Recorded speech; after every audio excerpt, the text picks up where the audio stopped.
বাংলা গল্প কথা চ্যানেলে সকলকে স্বাগত।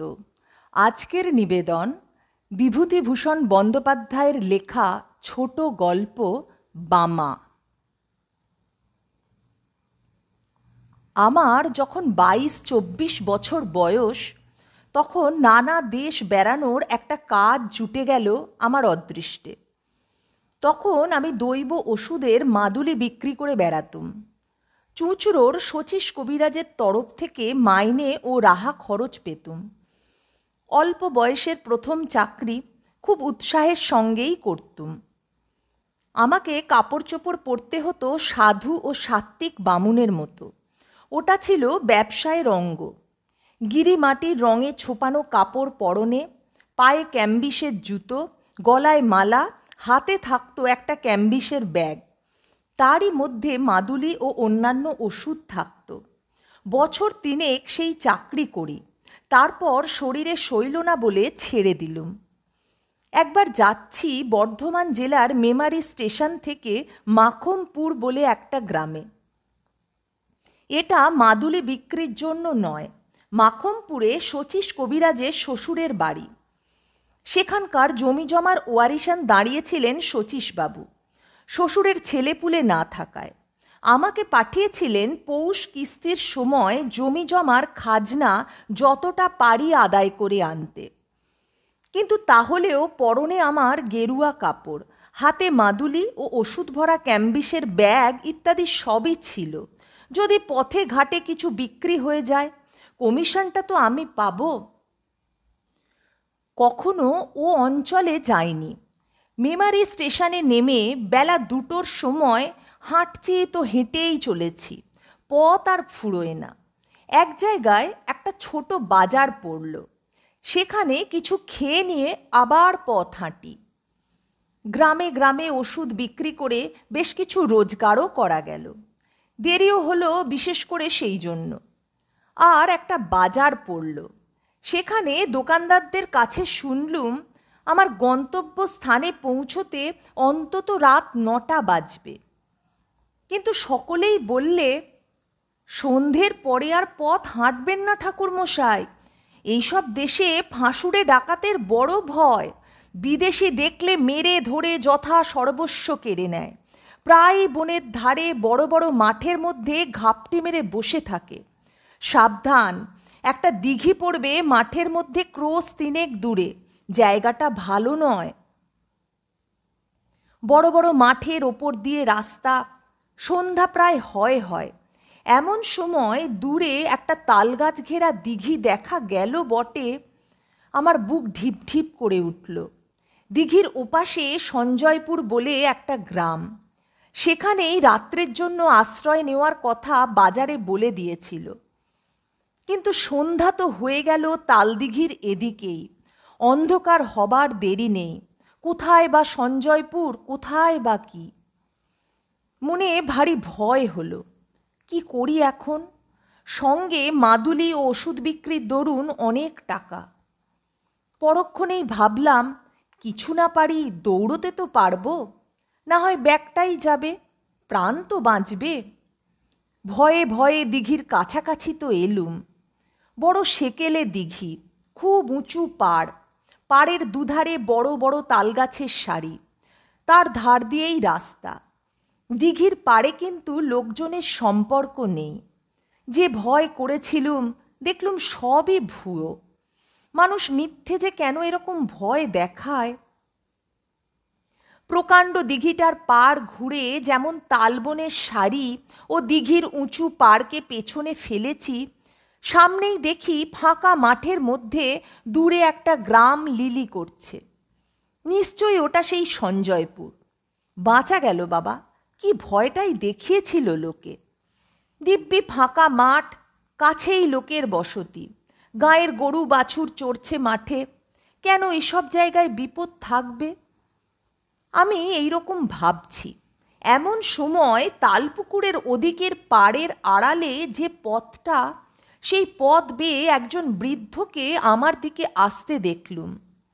বৃদ্ধ বেশ বলিষ্ঠ গড়নের, এই বয়সেও মাংসপেশি বেশ সবল। গলায় রুদ্রাক্ষের মালা, হাতে ছোট একটা লাঠি। বৃদ্ধ আমায় বললে, ঠাকুরমশাই কোথায় যাবেন? যাব মাখমপুর। মাখমপুর? সে যে এখনো 3 ক্রোশ পথ। কাদের বাড়ি যাবেন? শচীশ কবিরাজের বাড়ি। ঠাকুরমশাই কি কবিরাজ মশাইয়ের গোমস্তা? গোমস্তা নই, তবে যাচ্ছি জমি জমার কাজে বটে। এ অঞ্চলে আর কাউকে চেনেন? মশাইয়ের নিজের বাড়ি কোথায়? আমি এদিকে কখনো আসিনি, কাউকে চিনিও নে। মাখমপুরেও নতুন যাচ্ছি। সেখানেও কেউ তাহলে আপনাকে চেনে না? না, কে চিনবে? আমার এই কথায় আমার যেন মনে হলো বুড়ো একটু কি ভাবলে। তারপর আমায় বললে, কিছু যদি মনে না করেন একটা কথা বলি। রাত্রে আজ দয়া করে আমার বাড়িতে পায়ের ধুলো দিন। আমরা যাতে বাড়ুই, জল আচরণীয়, আপনার অসুবিধে হবে না। চণ্ডী মণ্ডপের পাশে বাইরের ঘর আছে, সেখানে থাকবেন, রান্নাবান্না করে খাবেন। আসুন দয়া করে। আমি বৃদ্ধের কথায় ভারী সন্তুষ্ট হলুম। সত্যিই তো, সেকালের লোকেরা অন্য ধরনের শিক্ষায় মানুষ। অতিথি অভ্যাগতদের সেবা করেই এদের তৃপ্তি। বৃদ্ধ এই প্রস্তাব না করলে রাঢ় অঞ্চলের অজানা মেঠো পথ বেয়ে এই সুমুখ আঁধার রাতে আমায় যেতেই তো হতো মাখমপুরে 3 ক্রোশ হেঁটে। গ্রামের পূর্ব প্রান্তে বড় মাঠের ধারে বৃদ্ধের বাড়ি। বৃদ্ধের নাম নফরচন্দ্র দাস। আমি চণ্ডীমণ্ডপে গিয়ে উঠতেই একটা কুকুর ঘেউ ঘেউ করে উঠল। কুকুরের এই ডাকটা আমার ভালো লাগলো না। এর আমি কোনো কারণ দিতে পারবো না, কিন্তু এই কুকুরের চিৎকারের যেন একটা ছন্ন ছাড়া অমঙ্গলজনক অর্থ আছে। মঙ্গল সন্ধ্যায় কোনো গৃহস্থ বাড়িতে আসিনি, যেন শ্মশান ভূমিতে এসেছি। বৃদ্ধের বাড়ি দেখে মনে হলো বেশ অবস্থাপন্ন গৃহস্থ। বাড়ির উঠোনে সারি সারি 3টে বড় বড় ধানের গোলা, গোলার সঙ্গে প্রকাণ্ড গোয়াল ঘর, বলদ ও গাইয়ে প্রায় 20-22টা। অন্তঃপুরের দিকে 4খানা বড় বড় 8চালার ঘর। বাইরের এই চণ্ডী মণ্ডপ ও তার পাশে আরও 1খানা কুঠুরি। আমার কথাটা ভালো করে বুঝতে গেলে এই কুঠুরিটার কথা আরেকটু ভালো করে শুনতে হবে। কুঠুরিটিকে চণ্ডীমণ্ডপ সংলগ্ন একটা কামরাও বলা যায়, কারণ একটা সরু রোয়াকের দ্বারা চণ্ডীমণ্ডপের পেছন দিকের সঙ্গে সংলগ্ন। অথচ দোর বন্ধ করে দিলে বাইরের বাড়ির সঙ্গে সম্পর্ক চলে গিয়ে এটা ভেতর বাড়ির একখানা ঘরের সামিল হয়ে দাঁড়ায়। আমায় বাসা দেওয়া হলো এই কুঠুরিতে। কুঠুরির একপাশে ছোট একটা চালা, সেখানে আমার রান্নার আয়োজন করে দিয়েছে। হাত মুখ ধুয়ে সুস্থ হয়ে আমি বিশ্রাম করছি। গৃহস্বামী এসে বললে, ঠাকুরমশাই রান্না চাপান, আর রাত করেন কেন? আমি রান্না চালায় বসে রান্না চড়িয়ে দিতে যাচ্ছি, এমন সময় দেখি একটি বাড়ির বউ ভেতর থেকে একগাছা ঝাঁটা হাতে এসে আমার রান্না চালার সামনে দিয়ে ঢুকলো ও ঝাঁট দিতে লাগলো। কুঠুরির দরজা খোলা, আমি সেখানে বসে সেখান থেকে কুঠুরিটার ভেতরে দেখা যায়। আমি 2-1বার বিস্ময়ের সঙ্গে দেখলুম বউটি ঝাঁট দিতে দিতে আমার দিকে চেয়ে চেয়ে দেখছে। 2-3বার বেশ ভালো করে লক্ষ্য করে মনে হলো বউটি ইচ্ছে করেই আমার দিকে অমন করে চাইছে। আমি দস্তুর মতো অবাক হয়ে গেলুম। ব্যাপার কি? সম্পূর্ণ অপরিচিতা মেয়ে, পল্লীর গৃহবধূ, এমন ব্যবহার তো ভালো নয়। কি হাঙ্গামায় আবার পড়ে যাব রে বাবা! কর্তাকে কাছে বসিয়ে রাঁধতে রাঁধতে গল্প করব নাকি? এমন সময় বউটি ঝাঁট শেষ করে চলে গেল, কিন্তু বোধহয় 5 মিনিট পরেই আবার এলো।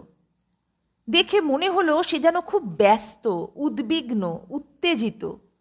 এবারও সে কুঠুরির মধ্যে ঢুকে এটা ওটা সরাতে লাগলো এবং আমার দিকে চাইতে লাগলো। তারপর হঠাৎ রান্না চালার দরজায় এসে চকিত দৃষ্টিতে চারিদিকে চেয়ে কেউ নেই দেখে আমার দিকে আরও সরে এলো এবং নিচু সুরে বললে, ঠাকুরমশাই আপনি এখনই এখান থেকে পালান, না হলে আপনি ভয়ানক বিপদে পড়বেন। এরা ফাঁসুড়ে ডাকাত, রাতে আপনাকে মেরে ফেলবে। বলেই চট করে বাড়ির মধ্যে চলে গেল। শুনে তো আমি আর নেই, হাতের খুন্তি হাতেই রইল। সমস্ত শরীর দিয়ে যেন বিদ্যুৎ খেলে গেল, আর সারা হাত পা অবশ ও ঝিমঝিম করতে লাগলো। বলে কি, দিব্যি গেরস্ত বাড়ি, গাছপালা, গোলাগালা, ঘরদোর, ডাকাত কীরকম? কিন্তু পালাবই বা কেমন করে? এখন বেশ রাত হয়েছে। সামনের চণ্ডী মণ্ডপে বৃদ্ধ বসে লোকজনের সঙ্গে কথা কইছে। ওখান দিয়ে যেতে গেলেই তো সন্দেহ করবে। কাঠের মতো আড়ষ্ট হয়ে গিয়েছি একেবারে, হাতে পায়ে জোর নেই, কিন্তু ভাববারও শক্তি লোপ পেয়েছে। মিনিট পাঁচেক এমনি ভাবে কাটল। এমন সময় দেখি সেই বউটি আবার কি একটা কাজে কুঠুরির মধ্যে ঢুকে খোলা দরজা দিয়ে আমার দিকে চেয়ে দাঁড়িয়ে রইল। মেয়েটি কথা বলবার পূর্বেই আমি বললুম, তুমি যে হও, তুমি পরম দয়াময়ী, বলে দাও কোন পথে কিভাবে পালাবো? বউটি চাপা গলায় বললে, সেই জন্যই এলুম, সব দেখে এলুম, পালাবার পথ নেই, ওরা ঘাঁটি আগলে রেখেছে। আমি বললুম, তবে উপায়? মেয়েটি বললে, একটা মাত্র উপায় আছে, তাও আমি ভেবে এসেছি। আমি এ বাড়িতে আর ব্রহ্মহত্যা হতে দেব না। অনেক সহ্য করেছি, আর করব না। দাঁড়ান ঠাকুরমশাই, আর একবার বাড়ির মধ্যে থেকে আসি, নইলে সন্দেহ করবে। মিনিট পাঁচেক পরে বউটি আবার এলো। চকিত দৃষ্টিতে চারিদিকে চেয়ে বললে, শুনুন আমার উপায়। এই কথা কটা মনে রাখুন। মনে যদি রাখতে পারেন তবে বাঁচাতে পারব। আমার নাম বামা, আমি এ বাড়ির মেজ বউ। আমার বাপের বাড়ির গ্রামের নাম কুসুমপুর, জেলা বর্ধমান, থানা রায়না। আমার বাপের নাম হরিদাস মজুমদার, জ্যাঠামশাইয়ের নাম পাঁচকড়ি মজুমদার। আমরা দুই বোন। আমার দিদির নাম খান্তমণি। বিয়ে হয়েছে সামন্তপুর তেওটা, বর্ধমান জেলা। শ্বশুরের নাম দুর্লভ দাস, সবাই যাতে বারুই। আমার বাবা জ্যাঠামশাই সব বেঁচে আছেন, কিন্তু মা নেই। আমার তখন বুদ্ধি লোপ পেতে বসেছে। যা বলে মেয়েটি তাই করে যাই। এতে কি হবে? বউটি কিন্তু একবার বাড়ির মধ্যে যায়, আবার অল্প 2 মিনিটের জন্য ফিরে আসে। আমায় তালিম দিয়ে যায়। মনে আছে তো জ্যাঠামশাইয়ের নাম কি? আমি বললুম, হরিদাস মজুমদার। না না, পাঁচকড়ি মজুমদার। বাবার নাম হরিদাস মজুমদার। আমার দিদির নাম কি? শ্বশুরবাড়ি কোন গায়ে? খান্তমণি। শ্বশুরবাড়ি হলো শ্বশুরবাড়ি। আপনি সব মাটি করলেন দেখছি। সামন্তপুর তেওটা। বলুন। সামন্তপুর তেওটা। শ্বশুরের নাম রামযদু দাস, দুর্লভরাম দাস। অবশেষে মিনিট 10-12 মধ্যে আমার কাছে সব পরিষ্কার হয়ে এসেছে। বউটি বললে, রান্না খাওয়া করে নিন ঠাকুরমশাই, কোনো ভয় করবেন না। আমার বাপের বাড়ির নাম ধাম যখন জানা হয়ে গেছে, তখন আপনাকে বাঁচাতে পেরেছি। এখন শুনুন, খাওয়া দাওয়ার পরেই শ্বশুরমশাইয়ের কাছে আমার বাপের বাড়ির পরিচয় দিয়ে বলবেন আপনি তাদের গুরু বংশ। আমার নাম বলে জিজ্ঞেস করবেন, আমার বিয়ে হয়েছে কোথায় জানো না কি? গলা যেন না কাঁপে, কোনো রকম সন্দেহ যেন না হয়। আমি চললুম, আবার আসব আপনি শ্বশুরকে বলবার পরে, কিন্তু দেরি করবেন না বেশি, বিপদ কখন হয় বলা তো যায় না। রান্না খাওয়া শেষ না করলেও তো সন্দেহ করতে পারে। রান্না খাওয়া করতেই হলো। রাত্রের অন্ধকার তখন বেশ ঘন হয়ে এসেছে। রাত আন্দাজ 10টার কম নয়। আহারাদির পর নিজের কুঠুরিতে বসেছি, আর আমার মনে হচ্ছে এ বাড়ির সবাই যেন খাঁড়ায় রামদাতে শান দিচ্ছে আমার গলাটি কাটবার জন্য। এই সময় গৃহস্বামী স্বয়ং আমার জন্য পান নিয়ে এলো। বললে, কি ঠাকুরমশাই, আহারাতি হলো? এখন দিব্যি করে শুয়ে পড়ুন, মশারিটা টাঙিয়ে দিয়ে যাচ্ছি। রাত হয়েছে, আর দেরি করবেন না। আমি বললুম, হ্যাঁ, একটা কথা বলি। আমাদের এক মন্ত্র শিষ্য, বাড়ি কুসুমপুর, থানা রায়না, নাম পাঁচকড়ি, হরিদাস মজুমদার। তার একটি মেয়ের নাম বামা। এদিকেই কোথায় বিয়ে হয়েছে, তারাও যাতে তোমাদের বাড়ুই কিনা তাই হয়তো চিনলেও চিনতে পারো। মেয়েটির জ্যাঠা দুর্লভরাম, এ পাঁচ কড়ি আমায় বলে দিয়েছিল মেয়েটির শ্বশুরবাড়ির খোঁজ করে একবার সেখানে যেতে। তা যখন এলুমিয়ে দেশে। আমার কথা শুনে বৃদ্ধ যেন কেমন হয়ে গেল, আমার দিকে অবাক হয়ে চেয়ে বললে, কুসুমপুরের হরিদাস মজুমদার, বামা, আপনি তাদের চিনলেন কি করে? বামার কথা স্মরণ করে গলা না কাঁপিয়ে দৃঢ় স্বরে বললুম, আমি যে তাদের গুরুবংশ, আমার বাবার ওরা মন্ত্র শিষ্য কিনা। বৃদ্ধ তাড়াতাড়ি বললে, বসুন, আমি আসছি। আমি একটা কুঠুরির মধ্যে বসে রইলুম। সন্দেহ ভয় তখনও কিন্তু যায়নি। আর এরা যে গুরুদেবকেই রেহাই দেবে তা কে বলেছে? কিছুক্ষণ পরে বৃদ্ধ ফিরে এলো, পেছনে পেছনে সেই বধূটি, আর একজন সন্ডামার্কা গোছের যুবক এবং একজন প্রৌঢ়া স্ত্রীলোক, সম্ভবত বৃদ্ধের স্ত্রী। বৃদ্ধ বললে, এই যে বামা, ঠাকুরমশাই, আমারই মেজ ছেলের সঙ্গে এই আমার মেজ ছেলে শম্ভু। গড় করো, সব গড় করো। মেজ বৌমা, দেখো তো, চিনতে পারো একে? চমৎকার অভিনেত্রী বটে বামা, অদ্ভুত অভিনয় করে গেল বটে। ঘোমটা খুলে হাসি মুখে সে আমার পায়ের ধুলো নিয়ে প্রণাম করলে গলায় আঁচল দিয়ে। জীবনদাত্রী দয়াময়ী বামা। আমার চোখে প্রায় জল এসে পড়ল। তারপর সে রাত্রি তো কেটে গেল। খাবার জল দেবার ছুতো করে এসে বামা আমায় আশ্বাস দিয়ে গেল। বললে, বিপদ কেটে গিয়েছে, আমার চোখে না পড়লে সর্বনাশ হতো, ভিটেতে ব্রহ্ম হত্যে হতো। অনেক হয়েছে, এই কুঠরিতে, এই বিছানায়, এই মেঝেতে অনেক লাশ পোঁতা। আমার মনের অবস্থা বলবার নয়।